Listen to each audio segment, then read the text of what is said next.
Olá pessoal, aqui é o professor Fábio. Nessa aula a gente vai estar discutindo diversos conceitos importantes sobre os sistemas dinâmicos, ok? Como a gente viu até agora, né, os sistemas dinâmicos são aqueles que podem ser escritos através de equações diferenciais, né? Então os sistemas físicos que a gente encontra na natureza, a maioria deles são desse tipo, né? A gente vai fazer uma modelagem desse sistema utilizando aí equações diferenciais, certo? A gente vai estar trabalhando, né, com os sistemas LIT, né, que são os sistemas lineares invariantes no tempo, né? O sistema linear, só relembrando, né, é aquele sistema que obedece o princípio da superposição, ok? E invariante no tempo é aquele que possui coeficientes constantes, né? Então esses coeficientes aí, eles não estão variando no tempo, né? Essa daqui é uma abordagem, né, que a gente pode estar chamando de abordagem clássica, né, da modelagem ou do controle, né? É uma modelagem que a gente faz no domínio da frequência e que a gente vai estar utilizando funções de transferência, certo? Então a gente tem a nossa modelagem que é uma equação diferencial, né? Ela possui aí derivadas, né, no tempo, certo? E a gente aplica a transformada de Laplace para transformar essa equação do domínio do tempo para o domínio da frequência complexa, né? Então a gente vai estar trabalhando com uma variável complexa, que é o S, né, que possui aí uma parte real e uma parte imaginária, certo? Então, como a gente já viu, né, a gente pode representar aí um sistema, certo? Utilizando aí diagrama de blocos, né? Então, aqui nessa primeira figura, eu tenho uma entrada que eu chamo de x, certo? E a minha saída eu chamei de y, né? Fique atento, porque dependendo do livro, né, ele pode chamar de formas diferentes, né? Ou C para saída e R para entrada, também é uma forma bastante comum, né? Então, fique atento aí qual é a nomenclatura que está sendo utilizada, certo? Então, y é a minha entrada, certo? Ela está em termos da frequência complexa, ó. Então, eu tenho aqui em termos do S, né, que é essa variável complexa, certo? Assim como também o x, né? Então, a gente está analisando aqui em termos da frequência, certo? A gente está no domínio da frequência. E aqui eu tenho a minha função de transferência, certo? Que é o que representa as características do meu sistema, né? Então, essa função de transferência ela vai depender ali dos parâmetros do meu sistema, como por exemplo o valor do meu resistor, o valor do meu capacitor, o valor da minha massa e assim por diante, né? Essas componentes aí que são constantes, né, dentro do sistema. Então a função g é a minha função de transferência, certo? E depende aí dessas características que são constantes, né, para o meu sistema. Então como que a gente pode escrever uma função de transferência? A função de transferência a gente define então como a relação entre a saída, né, e a entrada. Então, sempre é saída dividido pela entrada, certo? Se eu quiser obter a saída, por exemplo, né, é só eu fazer y, né, que é a minha saída, multiplica em cruz aqui, g vezes x, certo? Também é uma forma aí da gente estar representando. Tudo isso daqui, né, é em termos de S, eu só simplifiquei aqui nessa hora de escrever, né? Então, que é uma seta. Então, isso daqui é em termos de S, né? Y de S, G de S, X de S. Certo? Então, essa é a definição básica de função de transferência. Só que nos sistemas reais, né, a gente não tem apenas um bloco, né? A gente tem uma combinação de blocos, certo? Então, cada bloco ali está representando uma parte do seu sistema, certo? Então, um bloco pode ser, por exemplo, um controlador, outro bloco a sua planta, outro bloco o sensor e assim por diante, né?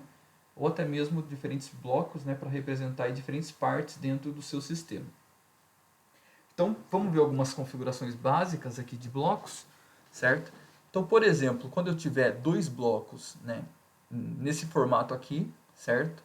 A gente poderia considerar dois blocos em série, né, ou em cascata, certo? Então, a gente pode estar fazendo a seguinte representação, ó. Então aqui eu vou ter, entrando no primeiro bloco, né, que eu chamei de G1, certo? A minha primeira função de transferência é G1. E aqui eu tenho uma saída, né, a saída do G1, certo? Então aqui é a saída do G1. Então esse sinal de saída do G1, eu posso dar um nome para ele. Então eu vou chamar, por exemplo, de X1, certo? E o que é o X1? X1 é igual ao x vezes o G1. Correto? Vou fazer essa mesma análise agora para o segundo bloco. Ó. Então, o que é a saída desse bloco y? Então, a saída desse bloco y é igual ao x1, a entrada, multiplicada pela função de transferência, multiplicada por G2. Ok? Então, agora eu posso fazer uma substituição. Né? x1 não me interessa, né? Então eu vou colocar, substituir a primeira equação na segunda, certo? Então a equação vai ficar o seguinte, ó, y é igual a x g1 g2, ok? E a minha função de transferência é o quê? Saída dividido pela entrada, não é? Então a função de transferência tem que ficar na forma saída, que é y, dividido pela entrada, a entrada do sistema, né? Não é a entrada desse bloco, por exemplo, é a entrada do sistema. Então, saída y dividido pela entrada. Então, y dividido por x. Então, é só eu passar o x para baixo, né? Então, eu vou ter aqui G1, G2. Certo? Então, é como se essa configuração aqui em cascata de dois blocos pudesse ser simplificada por apenas um bloco, certo? Então aqui eu vou ter G1 vezes G2, certo? Seria uma associação, né, equivalente, né? Bom, para essa segunda configuração aqui, eu tenho uma configuração que eu dou o nome de paralelo, certo? Então aqui eu tenho um elemento que eu vou chamar de junção, certo? Junção soma, porque ele vai realizar a soma ou a subtração, né, de dois sinais, certo? Aqui eu tenho um ponto de aquisição de sinal, ok? Porque esse mesmo sinal que está entrando aqui, ele se distribui para as duas funções de transferência, ok? Então aqui entrando na primeira função de transferência eu tenho o sinal x, né? E na segunda função de transferência eu tenho também o sinal x. É como se fosse um nó, né, em circuitos.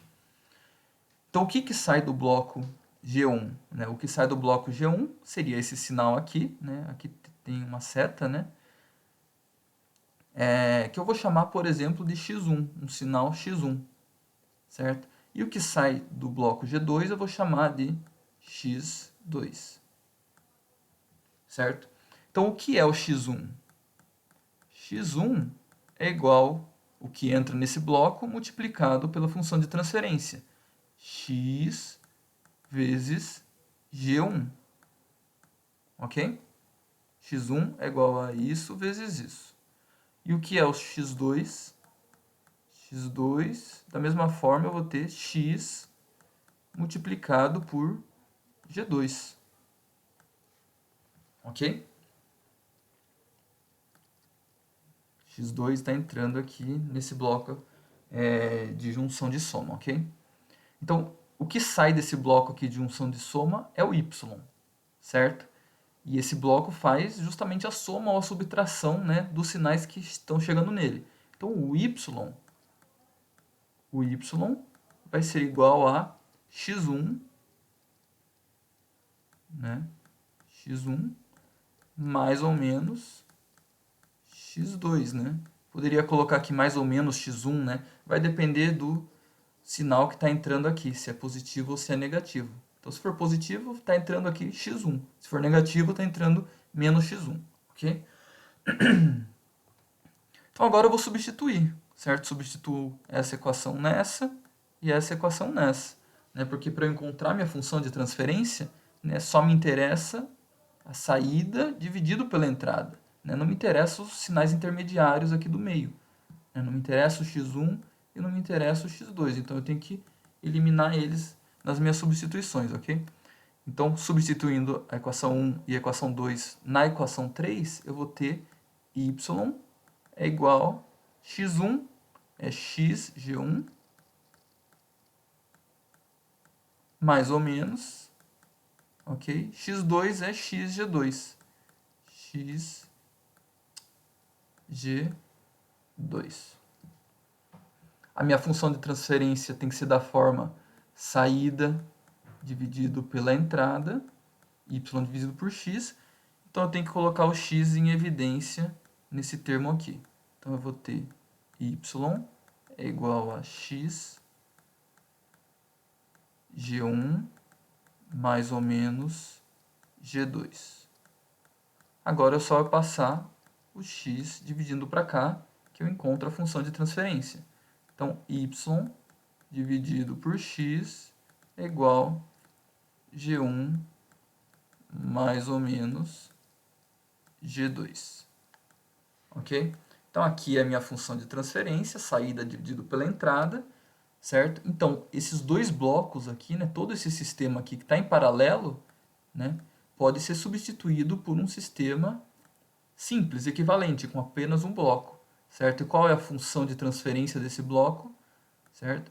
É a função equivalente que a gente encontrou agora, G1 de S mais ou menos G2 de S, certo? Estou suprimindo o S aqui, né, para vocês, para ficar mais fácil, né, mais simplificado, mas você lembre, né, que o G1 ele está em termos de S, ok? Assim como o G2 também está em termos de S, né? Qualquer sinal vai estar em termos de S, ok?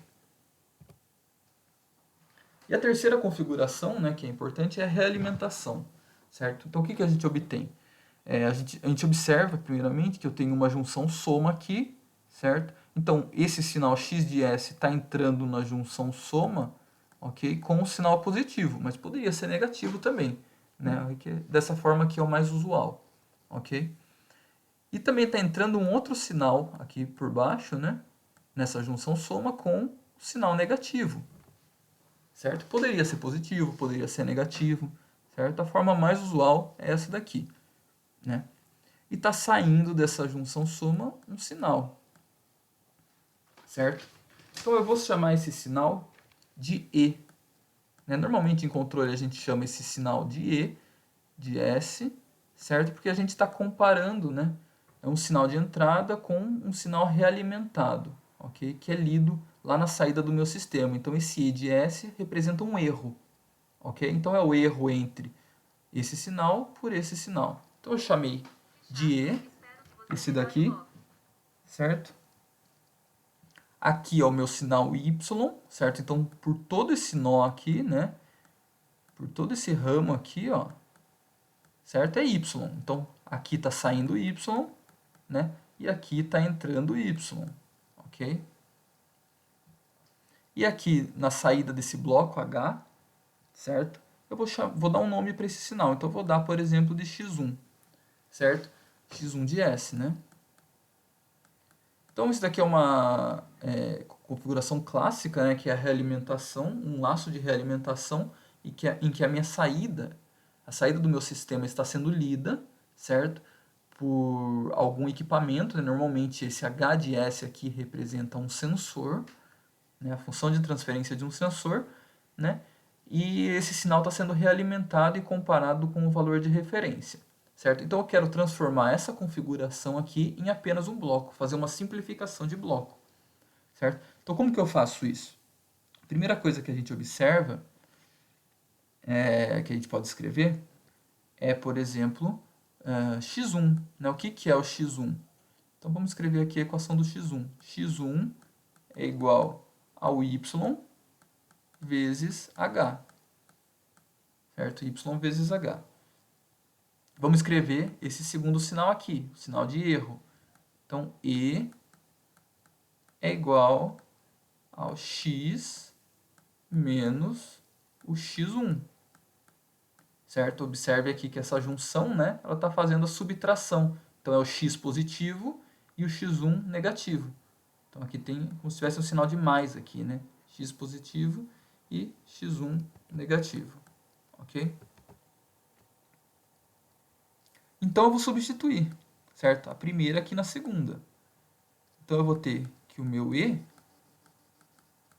vai ser igual a x menos x1. O x1 a gente viu que é YH. certo?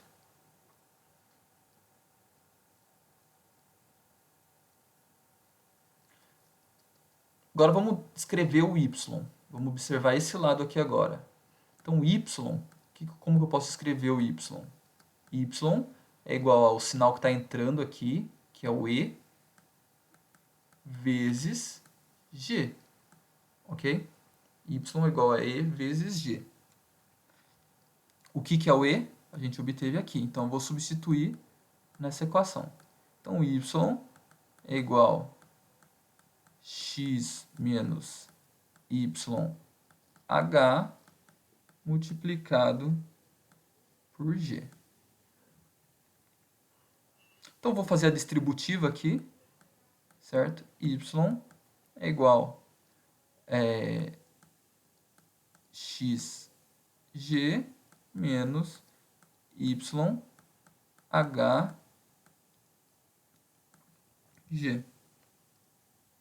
Certo?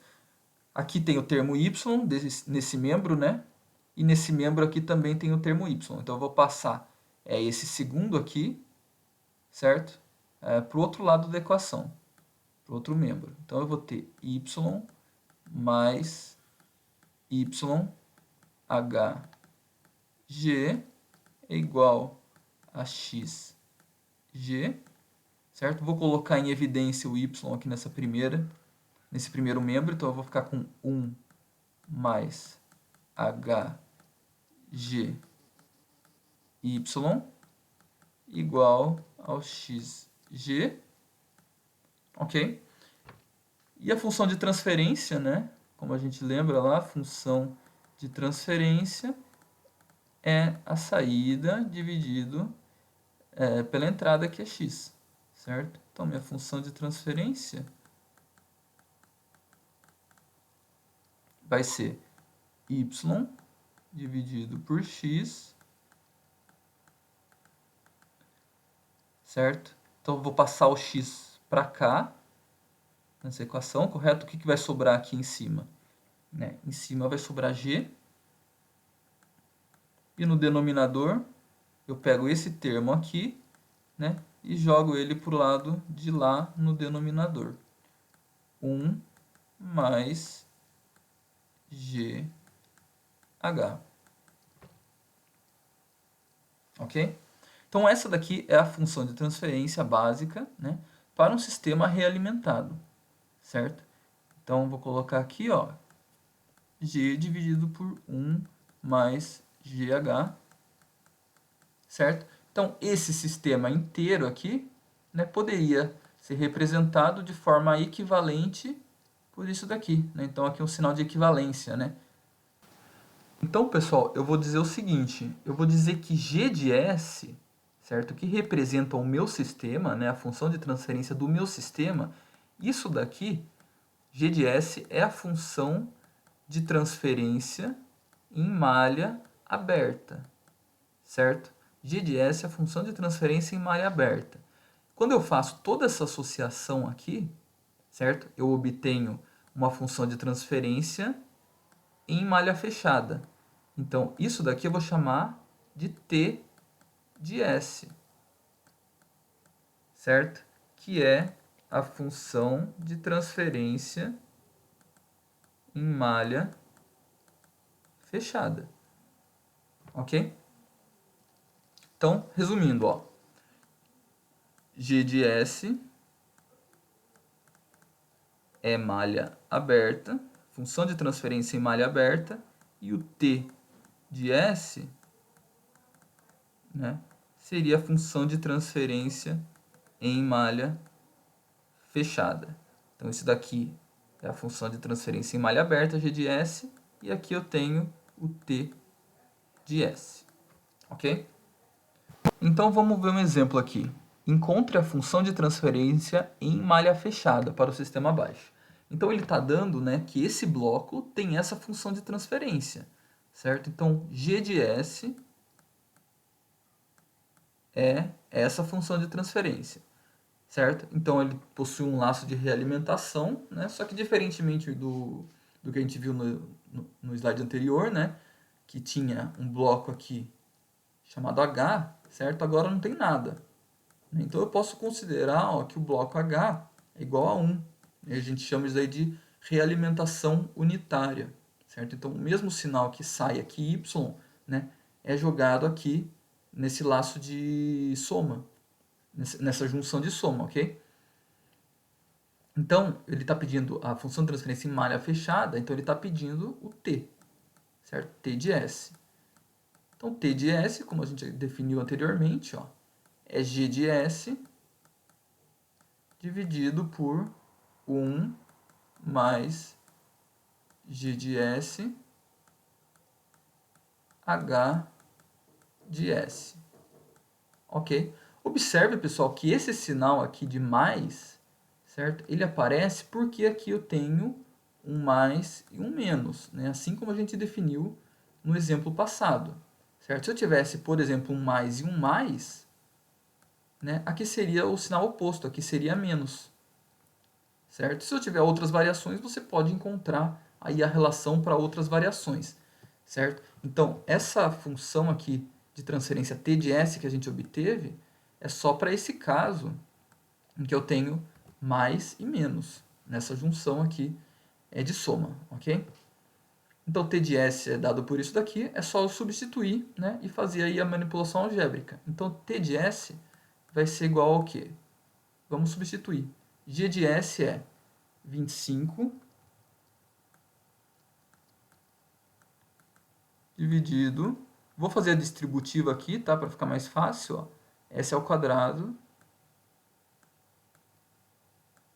mais 5S, ok? E embaixo, no denominador disso daqui, eu tenho 1 mais G de S, 25, dividido por S ao quadrado mais 5S, vezes o H, né? O H é 1, então vezes 1 seria aqui. Vezes 1 eu nem vou colocar, certo? Então agora a gente precisa resolver isso daqui, certo? Então eu vou olhar aqui só para esse denominador, ó.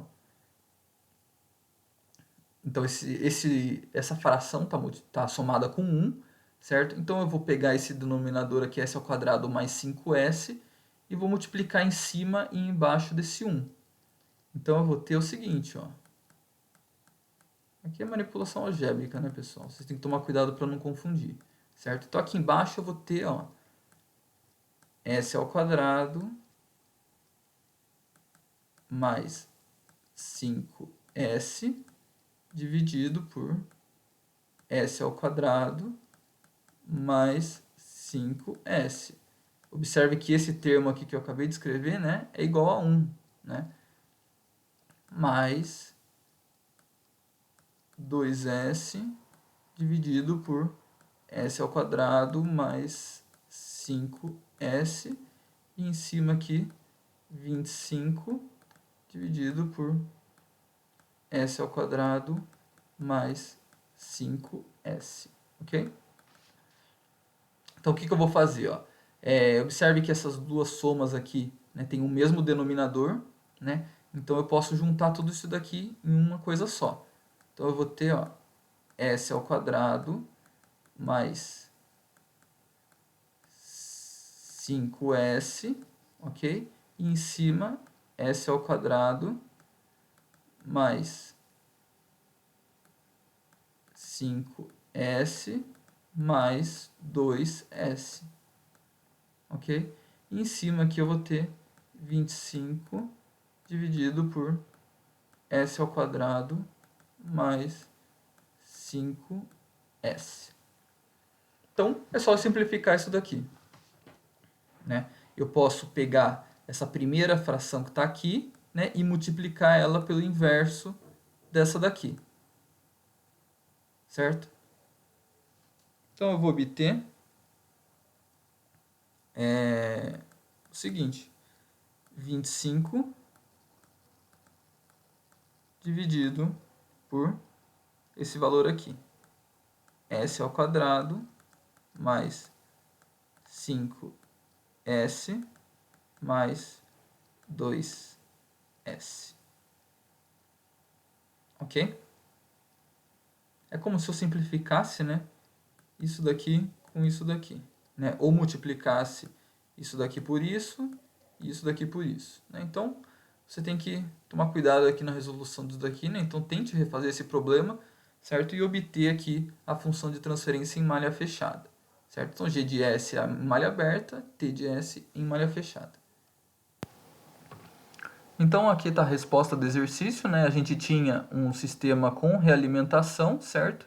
Um laço aqui de realimentação, né? E a gente simplificou, né, esse diagrama de blocos, né, para apenas um bloco só, né? Então, aqui eu tinha o meu G de S, sistema em malha, a função de transferência em malha aberta, e aqui eu tenho um T de S, que é a função de transferência em malha fechada, ok? Bom, então vamos ver o conceito novo, né? Partindo dessa ideia que a gente tem funções de transferência, certo? Que como a gente viu, função de transferência é um polinômio, né? Então ela tem ali um polinômio que está em termos de s, né? Por exemplo, s ao quadrado mais alguma coisa, né? S ao cubo, assim por diante, né? Você tem um polinômio tanto no numerador, né, da função de transferência quanto no denominador, certo? Podem existir polinômios aí. Então eu tenho que o g de s ele é um polinômio. Então o g de s ele é igual à fração de alguma coisa. Então você tem aqui em cima, né, um polinômio que vai ser, por exemplo, s ao quadrado mais não sei o que é s mais e assim por diante, né? Pode ter um s ao cubo aqui, s a 4 e assim por diante, e embaixo da mesma forma. Pode ter um s3 mais s2 e assim por diante. Né? Então você vai ter um polinômio no numerador e um polinômio no denominador, certo? Então a gente vai chamar de polos desse sistema, certo? As raízes do denominador, certo? Então, quando você pega esse polinômio do denominador e encontra as raízes, o que são as raízes? Né? São os valores de S que satisfazem, né? Então, S1, né? Se for um sistema de segunda ordem, por exemplo, ele tem duas raízes, S1 e S2, né? Certo? Então, os polos são essas raízes aqui do denominador. Já os zeros são as raízes do numerador. Então, aqui você tem um outro polinômio no numerador e as raízes desse numerador vão ser, por exemplo, S1, S2, S3 e assim por diante. Então, aqui você tem os zeros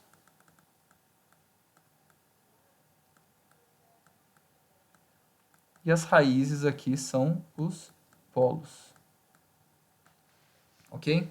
E você vai representar isso daí num plano, certo? Isso daqui é um número complexo, né? S1, S2, S3 são números complexos, tanto os polos quanto os zeros.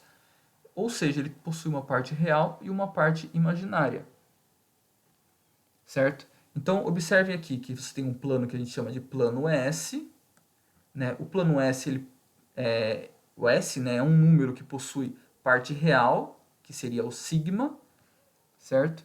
O sigma, e a parte imaginária seria o que está multiplicado aqui com o J, né? Então seria o ômega, certo? Então as definições aqui do sigma e do ômega, né? O sigma seria a frequência exponencial do amortecimento, né? A gente já vai ver isso daí um pouquinho mais para frente, certo? O ômega seria a frequência angular da oscilação senoidal aí do seu sistema, certo? Um valor em radianos por segundo, certo? Mas o importante aqui você sabia por enquanto é que você tem um número que é real, certo? Isso daqui é a parte real e essa daqui seria a parte imaginária, certo? Então, sigma aqui, parte real, j ômega, a parte imaginária. Então, você vai ter que representar esses zeros e esses polos, né, que são as raízes dos sistemas, nesse plano. Então, por exemplo, o S1, né, os polos, por exemplo, a gente representa por cruzes. Então, vou até marcar aqui, ó, por x, por um x. E o zero a gente representa por um círculo. Então, por exemplo, eu posso ter um polo aqui, um polo aqui, um polo aqui, certo? O zero, vou ter um zero aqui, e assim por diante, certo? Então, você vai ter que encontrar quais são as raízes desses polinômios e fazer o desenho em cima desse plano S, ok? Observando aí a parte real e a parte imaginária de cada um deles. Então vamos ver um exemplo aqui. Você tem a função de transferência g de S, né? Ela tem um polinômio no denominador, que vão dar os meus polos. Ela tem um polinômio no numerador, que vão dar os meus zeros, ok? Então, no numerador, né, quais são os valores de S que satisfazem essa equação? Então, S, isso aqui é um S, né? S é igual a menos 2, ok? Porque se eu colocar menos 2 aqui, né, no lugar do S, é o zero, aqui esse polinômio. Então, a raiz desse polinômio é o que satisfaz aqui a equação, ok? E a raiz aqui desse polinômio, certo, vai me dar o meu polo. Então, S é igual a menos 5, ok? Então, vamos desenhar isso daí no plano S, certo? Nesse plano complexo. Então, o meu polo é em menos 5, então polo eu represento por cruz, certo? Por um x. Então, x é igual, esse S aqui seria no ponto menos 5, certo? Então, isso daqui só existe parte real, né? Então, ele está em cima aqui do eixo real, ok? Já o meu zero eu represento por círculo, né? Por um círculo, e ele está em cima do ponto menos 2 real, né? Não existe parte imaginária para esses dois aqui. Então, seria essa representação, certo? Um polo e um zero, né? Porque é o polinômio de primeira ordem, s elevado a 1. Então, polinômio de primeira ordem só existe aí uma raiz para resolver esse polinômio, ok? Agora observe o seguinte, né?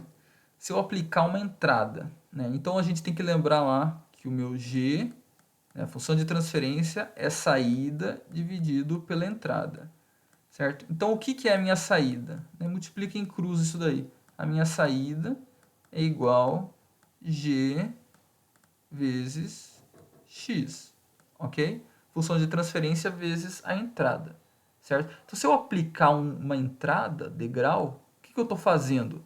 Eu estou dizendo que o meu x é um degrau, certo? O x é a minha entrada.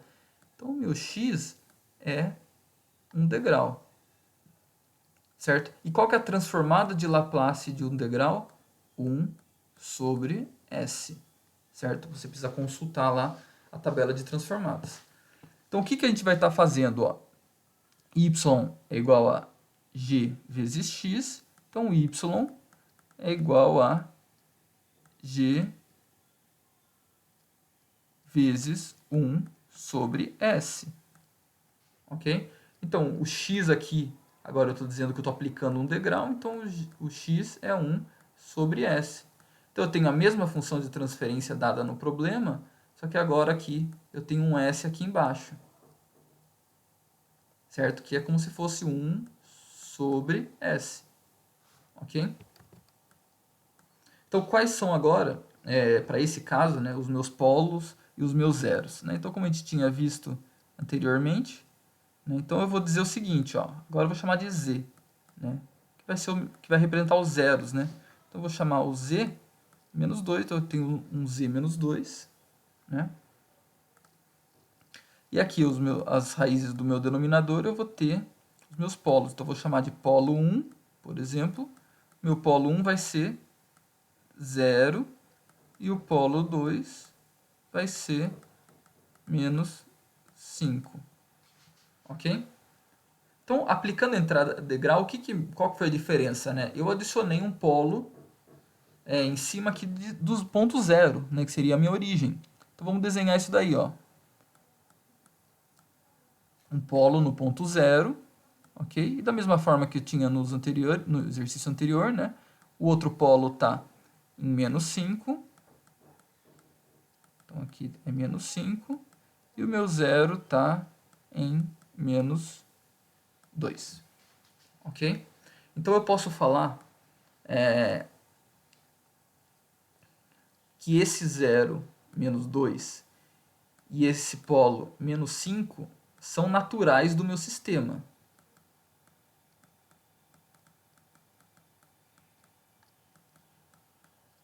Certo? Porque eles estão relacionados à resposta natural do meu sistema. Certo?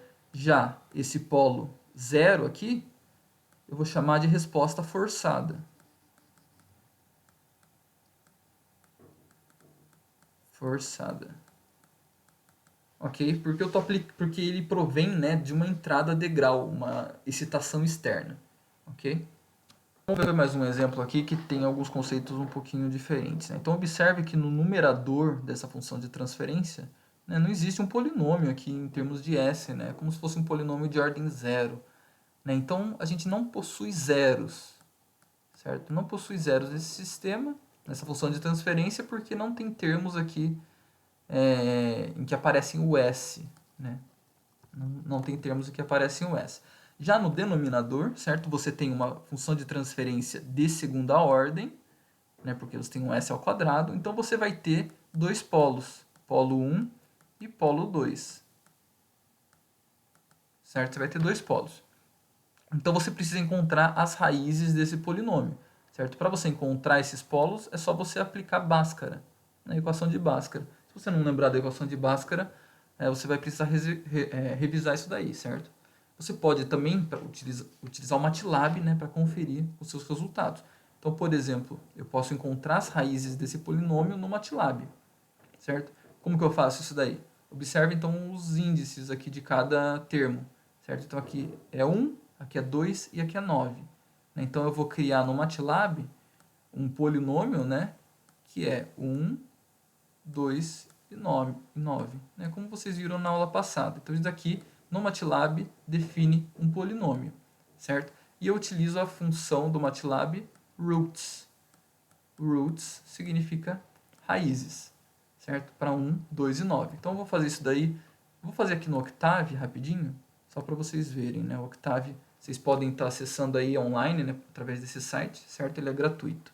Então eu escrevo roots, né, entre colchetes 1, 2 e 9, fecho colchetes e fecho parênteses, ok? Então aqui eu tenho as raízes, certo? Então aqui seria a minha primeira raiz, né? Então ele é menos 1 mais 2,8j, né? Esse i aqui é a mesma coisa que o j, ok? E a segunda raiz seria isso daqui, menos 1 menos 2,882 e assim por diante, e i, certo? Ou j, certo? Aqui eu escrevi na forma de raiz quadrada, certo? Mas é aquele mesmo valor. Então eu determinei os dois polos, P1 e P2, ó, que aqui eu chamei de S1 e S2, né? Mas é a mesma coisa. Então aqui eu tenho os dois polos e eu preciso desenhar isso daqui no meu plano S, no meu plano complexo. Então vamos desenhar o S1 primeiro. Então o S1 está a menos 1, certo? Então vou escrever que aqui é menos 1, ó, real, certo? Aqui é a parte real, né? E a parte imaginária é isso daqui, j raiz de 8. Então aqui é positivo, né? Então ele está para cá, mais ou menos, né? J raiz de 8, certo? Então, um polo está aqui, que é o meu, aqui eu chamei de S1, né? Então vamos colocar S1 aqui também, certo? E o outro está a menos 1, então também está nesse ponto aqui no real, e no imaginário, menos j raiz de 8, então ele está aqui embaixo, menos j raiz de 8. Então aqui eu tenho o S2. Ok? Então você pode estar escrevendo a função de transferência, né, abrindo esse polinômio, né? Então aqui eu tenho o polinômio que me dá o S1, né? E aqui o S2. Ok? Se você fizer a distributiva aqui, você vai encontrar, né, esse polinômio original aqui.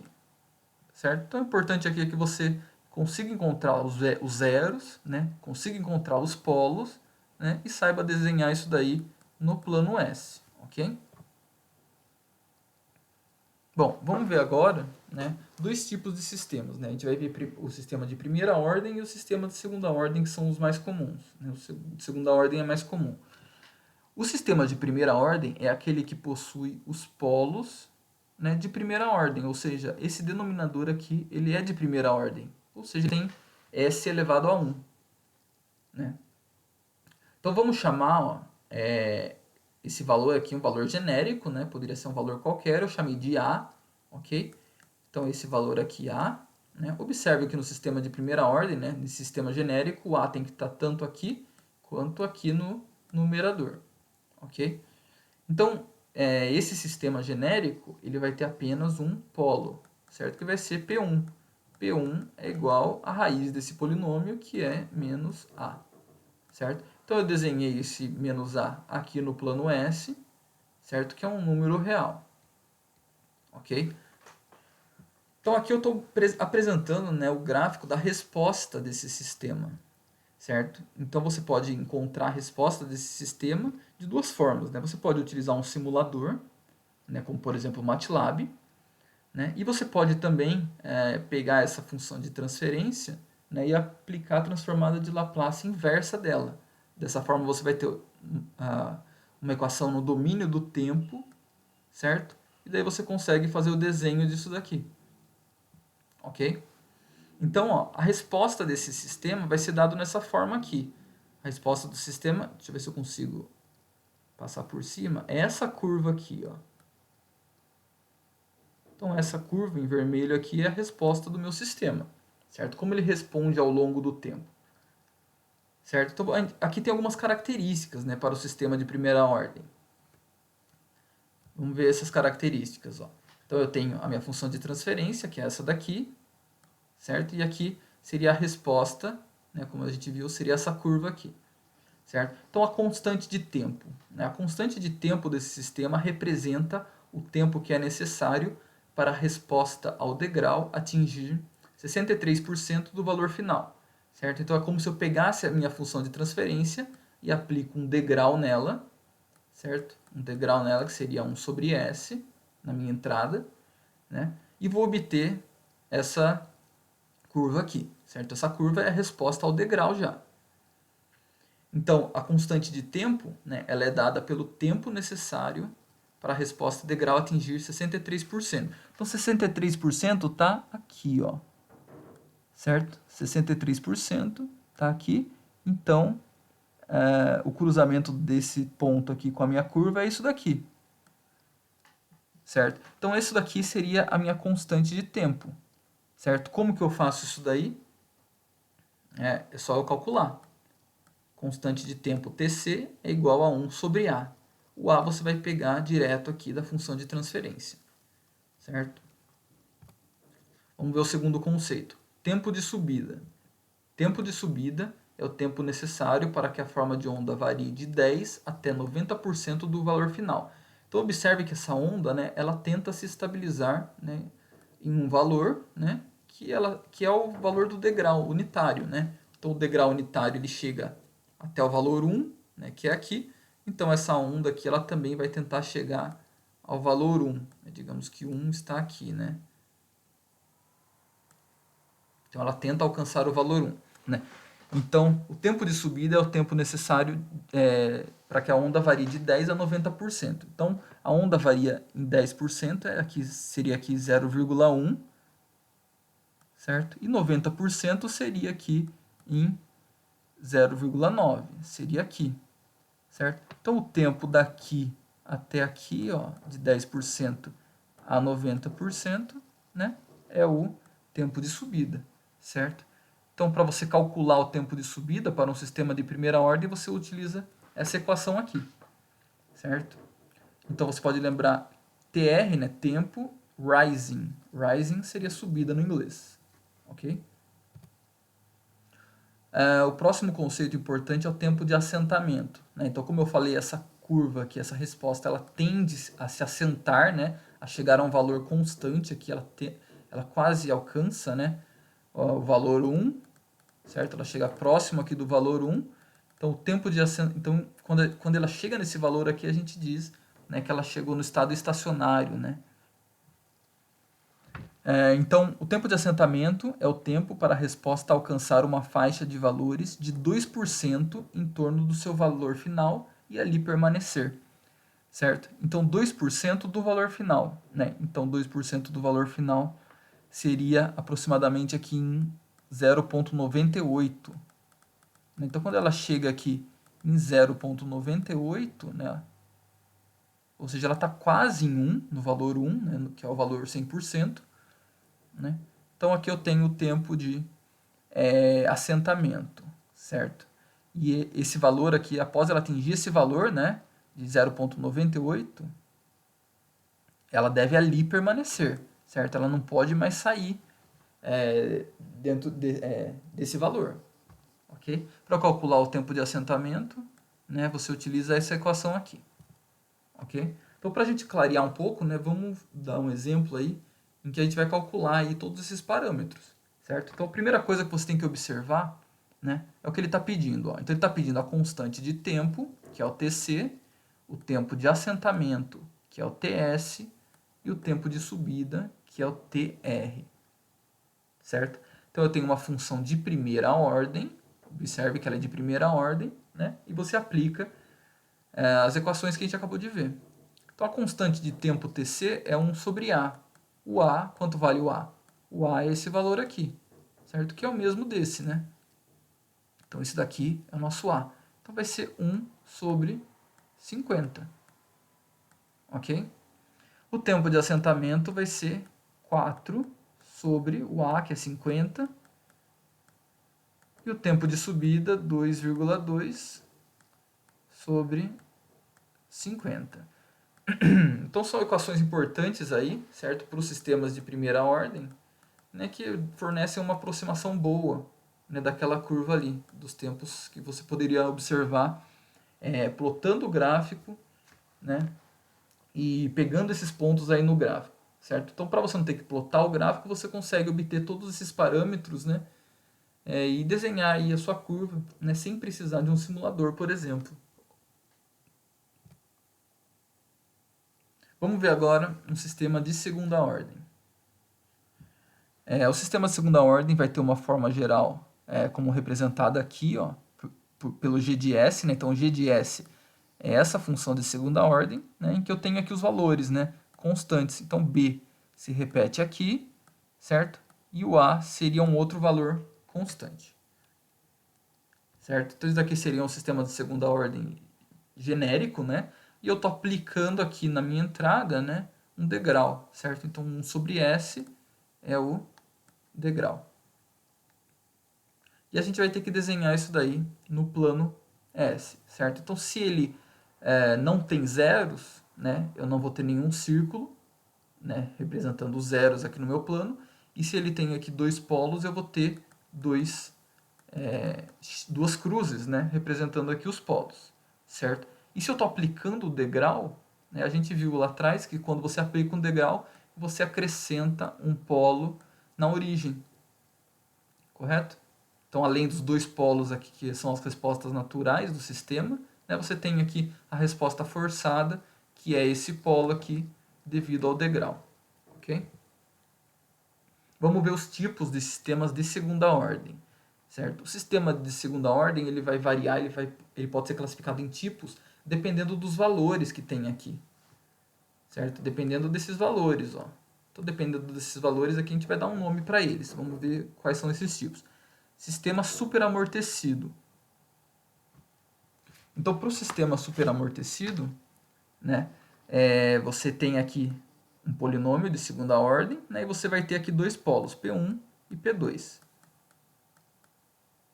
Então, para o sistema superamortecido, você possui dois polos reais, certo? Então, P1 e P2, se eles são reais, eles estão em cima do eixo real. Então, eu vou ter, por exemplo, aqui, ó, P1 e P2. Certo? Para esse exemplo aí, os valores são menos 7,8, né, seria a primeira raiz, e a segunda raiz seria menos 1,1, aproximadamente, né? Menos 1,1. Ok? Se você plotar, né, a resposta desse daqui, é só você utilizar a função step, né, step g no MATLAB, né, como a gente viu na aula passada, você plota a função g, ou seja, ele aplica um degrau na função g, certo? Então você vai obter essa resposta aqui. Então ele é super amortecida, certo? Ela não ultrapassa o valor do degrau unitário. O valor do degrau unitário é valor 1. Então 1 está aqui. Então superamortecido porque ela não ultrapassa, ele tem um amortecimento grande. Ok? O segundo tipo de sistema é o sistema subamortecido. Certo? O sistema subamortecido possui dois polos complexos. Então você vai pegar esse denominador, né, e encontrar os polos dele. Então você usa a relação de Bhaskara, né, e você vai encontrar P1 e vai encontrar P2, certo? Então para esse exemplo, né, se você aplicar Bhaskara, você vai ter menos 1 mais J raiz de 8, né, como a gente viu no exercício anterior, e menos 1 menos J raiz de 8 aqui. 8 aqui. Então são dois polos complexos, né? Possui parte real e parte imaginária. Então você desenha aqui menos 1, aqui J raiz de 8. Então aqui seria o primeiro polo, P1, certo? E aqui menos J raiz de 8 seria o segundo polo, aqui P2, certo? Além do polo, né, na origem, que é decorrente ao degrau, ok? Utilizando o MATLAB para plotar essa figura, você obtém essa forma de onda, né? Então você observa que para o sistema subamortecido, né, você tem uma sobreelevação do sinal. Então observem, né, o degrau unitário está aqui, certo? Então quando você aplica o degrau unitário, você quer que o seu sistema tenha um valor final ali do degrau unitário, né? Então ele tem que alcançar o valor 1, certo? Então ele ultrapassa o valor 1, certo? Ele tem um valor de pico, e depois ele cai, ultrapassa novamente, né? Até se estabilizar, certo? Até chegar no estado estacionário dele. Esse aqui seria o sistema subamortecido. Sistema sem amortecimento possui dois polos imaginários. Ok? Então você resolve esse polinômio, certo? Você vai ter polo 1 e polo 2, certo? Que é menos J3. Opa, mais J3 e menos J3. Então, se ele só tem número imaginário, né, ele está em cima do eixo imaginário, aqui e aqui. Então, aqui é J3 e aqui é menos J3. Então, observe, né, a forma de onda desse sistema, que é sem amortecimento, né? Observe que ele é um sistema que fica oscilando. Ok? Ele nunca vai chegar no estado estacionário dele, que seria o valor 1 aqui. Ok? E por fim, o sistema criticamente amortecido, né? Que é um sistema que tem um tempo de subida bem mais rápido que os outros. Né? Então, o sistema criticamente amortecido possui dois polos reais iguais. Então, se você encontrar os polos, né? Resolver esse polinômio, você vai ter o P1 é igual a menos 3 e o P2 também é menos 3. Então, os dois polos, vou colocar um em cima do outro aqui. Menos 3. Então, os dois polos estão no mesmo local, certo? São reais. Ok? A forma de onda do sistema criticamente amortecido é dessa forma aqui, certo? Só que ela tem um tempo de subida aí maior que o sistema superamortecido, né? Que se assemelha bastante. Ok? Então, observem, né, a comparação de todas essas formas de onda, né? Então, o não amortecido, ele fica oscilando, certo? O subamortecido, o subamortecido aqui, ele ultrapassa o valor, né? O valor estacionário, que seria 1, certo? E depois ele retorna.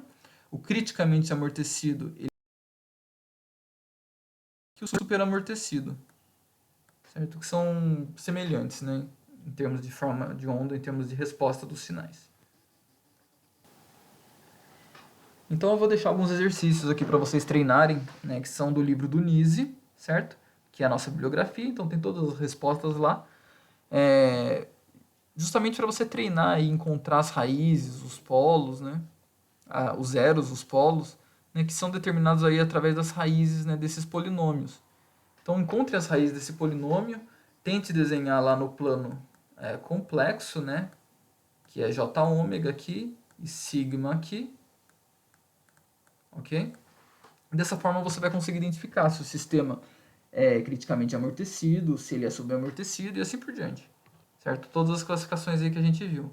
Você também pode usar o MATLAB, né, para simular a resposta desse sistema, utilizando a entrada degrau, né, e observar aí como cada um deles se comporta, ok?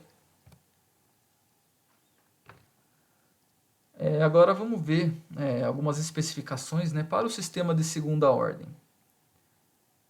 Então, o sistema de segunda ordem, que a gente tinha escrito anteriormente, né, em termos de A e B, né, ele também pode ser escrito dessa forma, certo? Então, eu estou abrindo os termos aqui.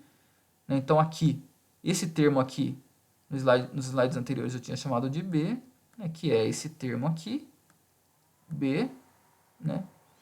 E esse termo aqui eu tinha chamado de A. Ok? É só isso daí que está mudando, mas aqui eu estou especificando, né, em termos aí de algumas constantes, né, que são importantes no sistema de segunda ordem, certo? São parâmetros, né, que definem aí o seu sistema, certo? Então, o ômega n seria a resposta natural desse sistema, e essa letra aqui, grega zeta, né, representa a fração de amortecimento, certo? Então, o livro do Nise ele tem toda a definição, né, do que representa isso daí, né, essas variáveis, certo? E aqui o importante para a gente é saber como calcular, né? A frequência natural do sistema, certo? Ela representa a frequência de oscilação do sistema quando ele não tem um amortecimento, certo? Já a fração de amortecimento representa aí a frequência exponencial de decaimento da envoltória, né? Então é como se o seu sinal ele tivesse uma envoltória, né? E qual que é a frequência que decai essa envoltória em relação à frequência natural, certo? Seriam basicamente as definições aí desses dois parâmetros.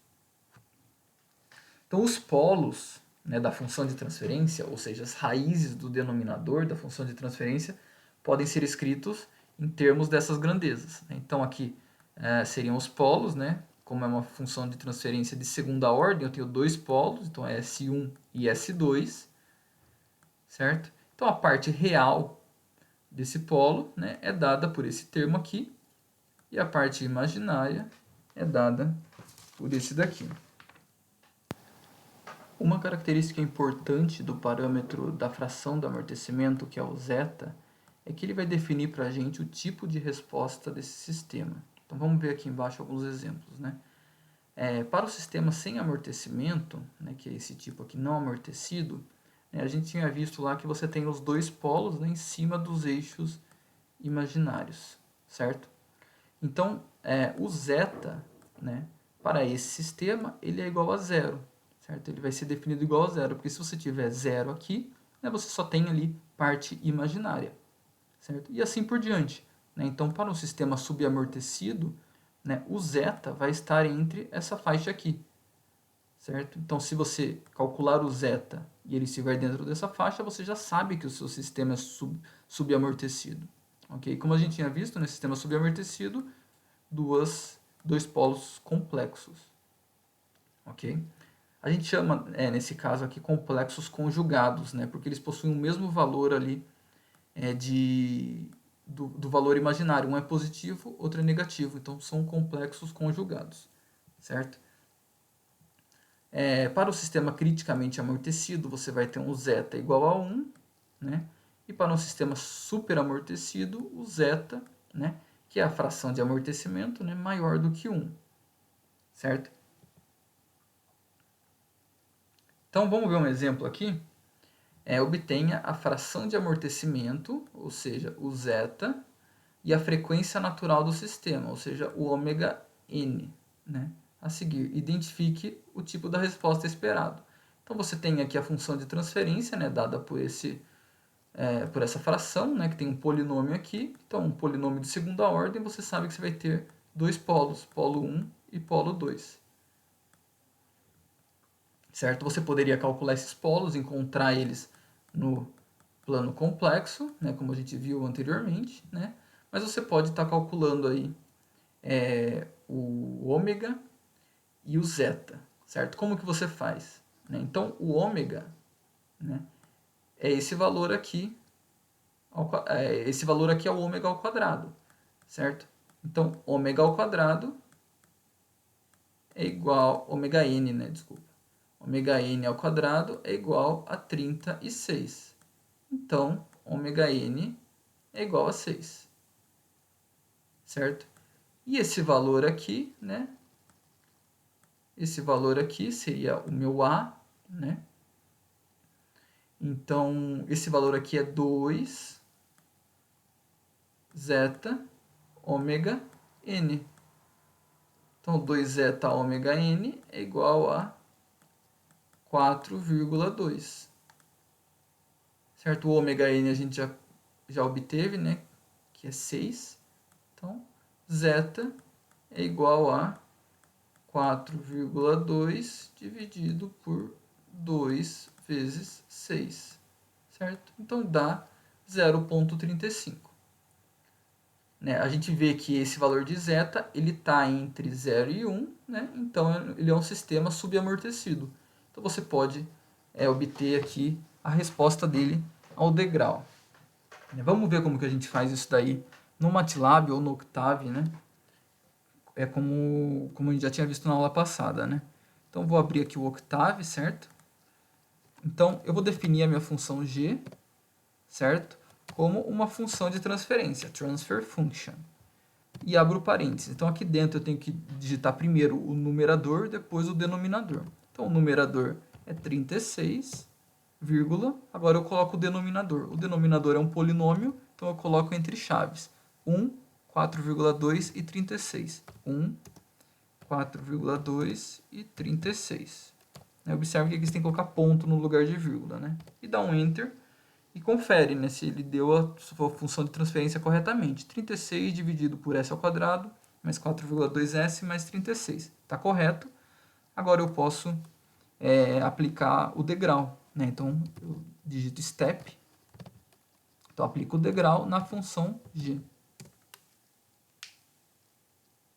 Certo? E obtenho ali a resposta, né, do meu sistema ao degrau. Joia?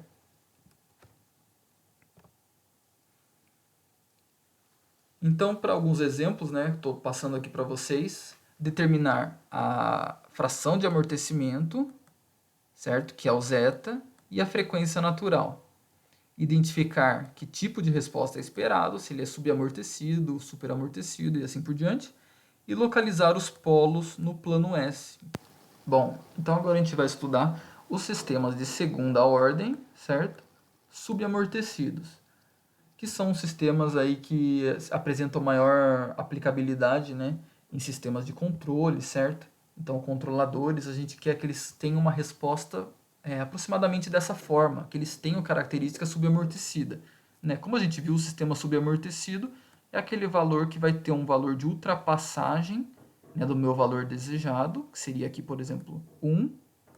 Né? Ele ultrapassa, ele tem um pico e depois ele tenta se estabilizar, né, nesse valor. Então, essa daí é a característica do sistema subamortecido. Né?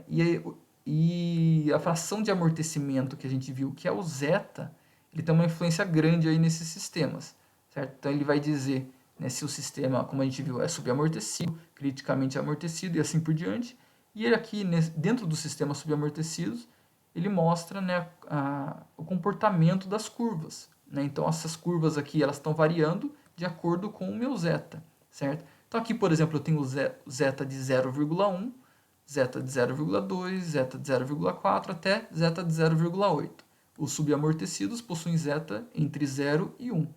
Certo? Então, quanto menor o valor de zeta, por exemplo, esse caso aqui, né, zeta 0,1, mais oscilatória é a resposta. Certo? Então, esse zeta 0,1 ele está se aproximando, né, aquela onda que a gente viu que é do sistema sem amortecimento, né? Que ele oscila indefinidamente, né? Já as zetas maiores, né? Ele está se aproximando, certo? Do sistema superamortecido. Tanto o criticamente amortecido, né? Que é o zeta igual a 1, e os sistemas superamortecidos, que são zetas maiores do que 1, certo? Então vamos ver algumas características importantes aí dessa curva, dos sistemas subamortecidos, certo? Então o sistema subamortecido, ó, seria o que tem a resposta, né, nesse formato aqui, ok? E ele se estabiliza lá num valor final, C final, ok?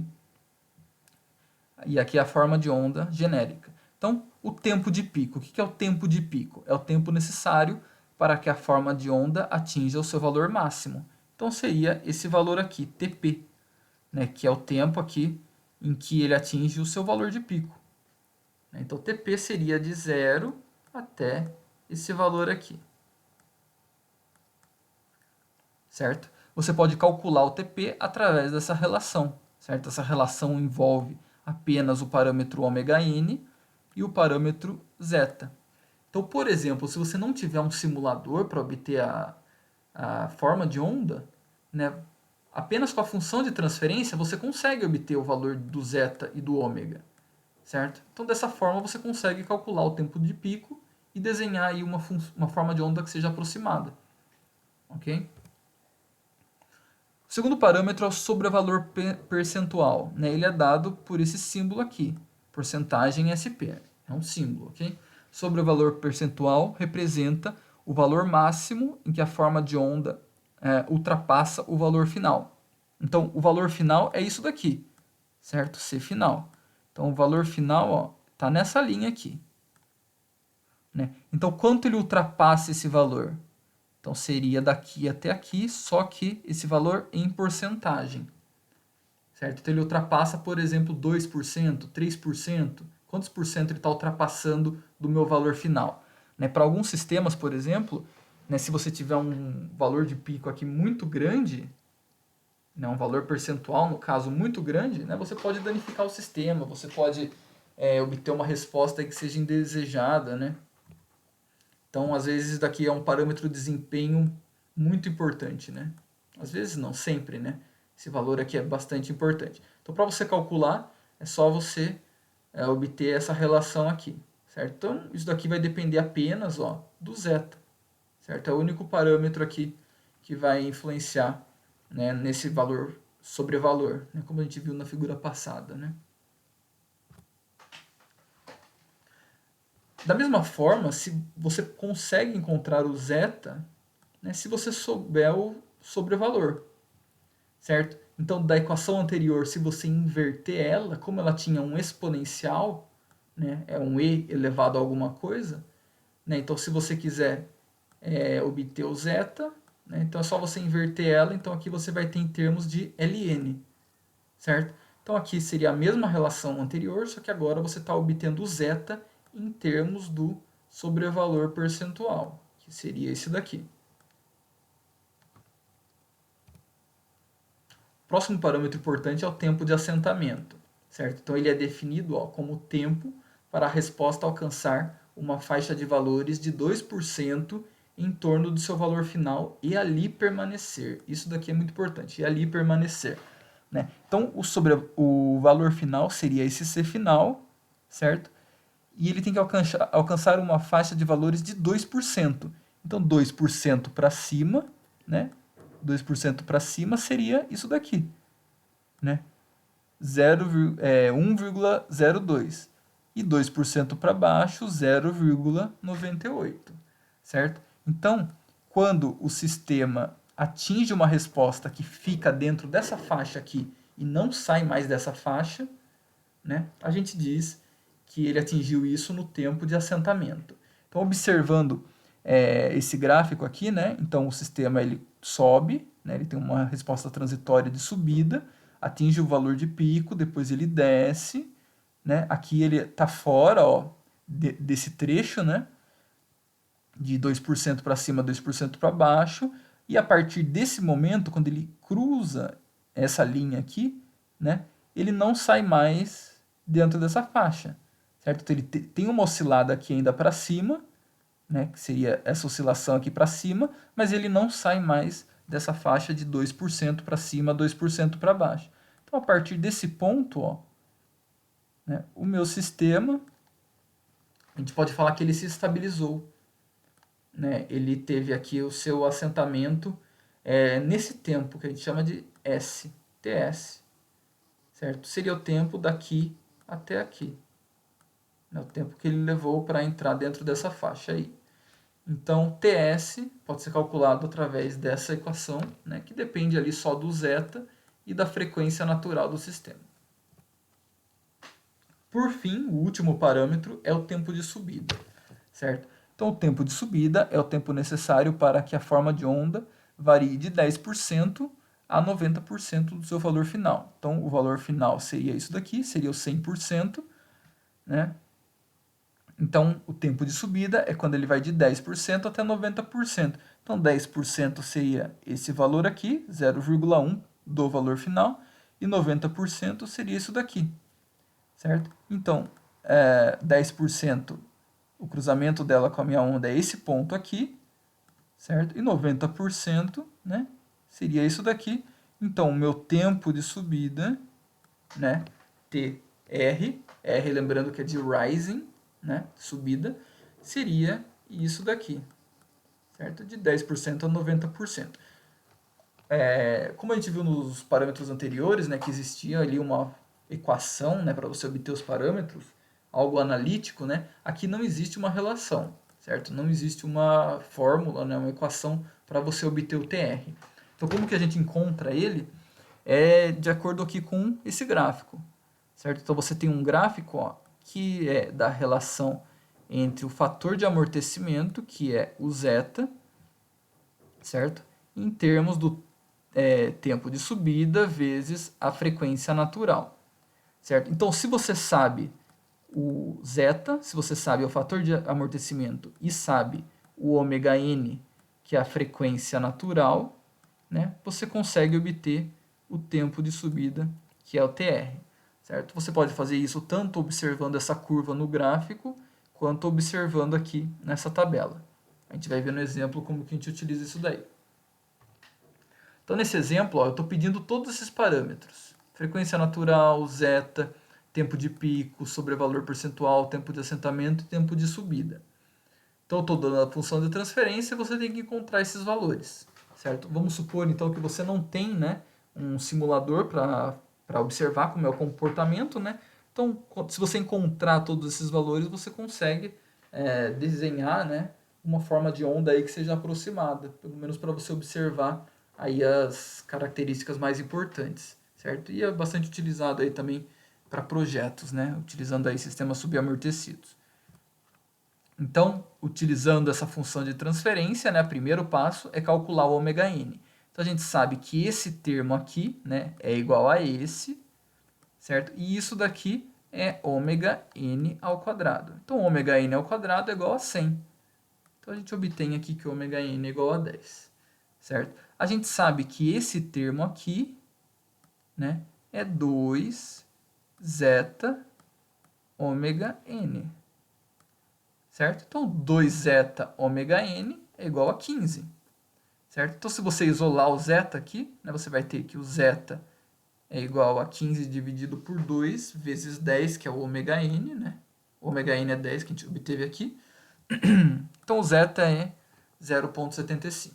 Então, encontrou os dois parâmetros principais, né? Então, você consegue calcular todos os outros, né? Então, o tempo de pico é só você colocar nessa equação. Substituição, né, de valores. Então, ele depende do ômega n e depende do zeta, certo? Que a gente calculou. Você obtém ali o tempo de pico. Sobrevalor percentual, é só você utilizar essa equação aqui, né? Ela depende apenas do zeta. Então, o zeta está aqui e o zeta está aqui, certo? Você obtém aqui o sobrevalor percentual. O tempo de assentamento é dado por essa equação. Então, esse daqui é a minha fração de amortecimento, esse daqui é a minha frequência natural, né? você obtém aqui o tempo, né, que é dado em segundos, né? É o tempo que ela demorou ali para entrar dentro daquele intervalo de 2%. E por fim, né, para a gente calcular o tempo de subida, a gente precisa fazer o uso daquele gráfico. Né? Então, aqui é o que a gente tinha calculado do zeta e do ômega n, né? Nos primeiros passos. Então, como que a gente faz isso daí? Eu vou pegar o zeta é 0,75. Então, o zeta é isso daqui, né? Fator de amortecimento, ou fração de amortecimento também. 0,75 está aqui, certo? Então, isso daqui cruza essa curva nesse ponto aqui, certo? Que é um valor aqui aproximadamente, ó, eu considerei 0,35, certo? Então, desculpa, 2,35, né? Tá um pouquinho acima ali da metade. Então, 2,35 é igual ao quê? Esse eixo aqui representa, ó, tempo de subida vezes a frequência natural. Então, 2,35 é o tempo de subida vezes a frequência natural, certo? Então, é só você isolar aqui o tempo de subida. O tempo de subida é igual a 2,35 dividido pela frequência natural, e a frequência natural a gente tem aqui, que a gente também já calculou. Então, você tem o tempo de subida, certo? Bom, então é isso, pessoal. São os conceitos principais aí de sistemas, né? De primeira ordem, sistemas de segunda ordem, que são os sistemas dinâmicos, né? Que a gente chama. E o importante é que vocês façam exercícios, né? Que vocês tentem resolver esses exemplos. No livro do Nise tem muitos outros exemplos, certo? Para você conseguir calcular esses parâmetros. Tomar cuidado para não errar a conta em calculadora, né? Prestar bastante atenção e também fazer as suas próprias simulações, né? Obter as respostas naturais de cada sistema utilizando o MATLAB, certo? Então é isso, pessoal. Obrigado e até mais.